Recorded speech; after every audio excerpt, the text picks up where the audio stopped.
हिंदू महीनों में कार्तिक माह का अत्यधिक महत्व माना गया है। यह माह धार्मिक दृष्टि से बहुत ही महत्वपूर्ण माना जाता है।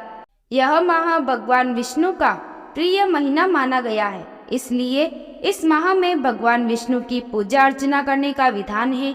साथ ही इस महीने में पवित्र नदी में स्नान, दान, तुलसी पूजा आदि करके भगवान श्री हरि की कृपा प्राप्त की जा सकती है।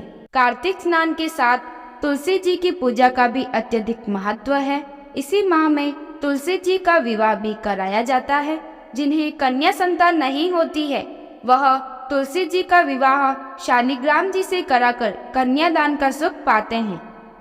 कार्तिक माह में तुलसी माता की कहानी सुनी जाती है। तुलसी माता की कहानी। कार्तिक माह में सभी औरतें तुलसी जी को जल से सींचा करती थी।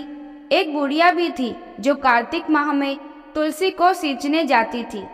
जब वह जाती तो तुलसी माता से कहती, हे तुलसी माता, सत की दाता, मैं तेरा बीरवा सींचती हूँ, मुझे बहू दे, पीले रंग की धोती दे, मीठा ग्रास दे, वैकुंठ में वास दे, अच्छी मौत दे, चंदन का काठ दे, अच्छा राज दे, खाने को दाल भात दे, और 11 के दिन कृष्ण का कंधा दे। बुढ़िया माँ की यह बातें सुन तुलसी माता सूखने लगी। तुलसी माता को यूं सूखते देख भगवान ने पूछा, हे तुलसी, तुम दिन प्रतिदिन क्यों सूखती जा रही हो? तुलसी माता ने कहा कि बस मेरे मन की मत पूछो। भगवान ने कहा कि मैं नहीं पूछूंगा तो कौन पूछेगा?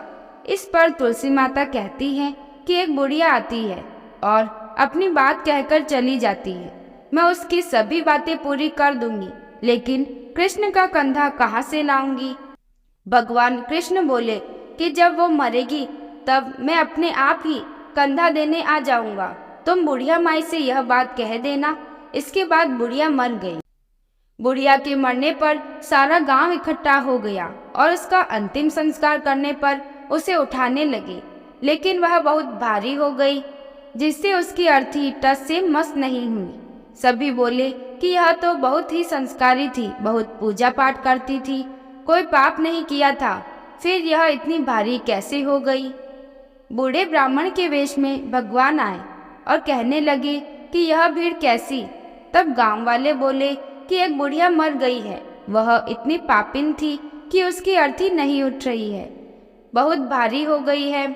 भगवान बोले कि मुझे इसके कान में कुछ कहने दो, फिर यह उठ जाएगी। भगवान बुढ़िया के पास गए और उसके कान में कहा कि माई, तू अपने मन की कर ले, पीताम्बर की धोती ले, मीठा ग्रास ले, वैकुंठ में वास ले, चटक की चाल ले, चंदन का काठ ले, झालर की झंकार ले, दाल भात जीम ले और कृष्ण का कंधा ले। भगवान की सभी बातें सुनकर बुढ़िया हल्की हो गई। भगवान अपने कंधे पर उसे ले गए। बुढ़िया को मुक्ति मिल गई और वह वैकुंठ को चली गई। हे तुलसी माता, जैसे आपने उस बुढ़िया माई की मुक्ति की, वैसे सभी की करना। जैसे भगवान ने उसे कंधा दिया, वैसे हमें भी देना।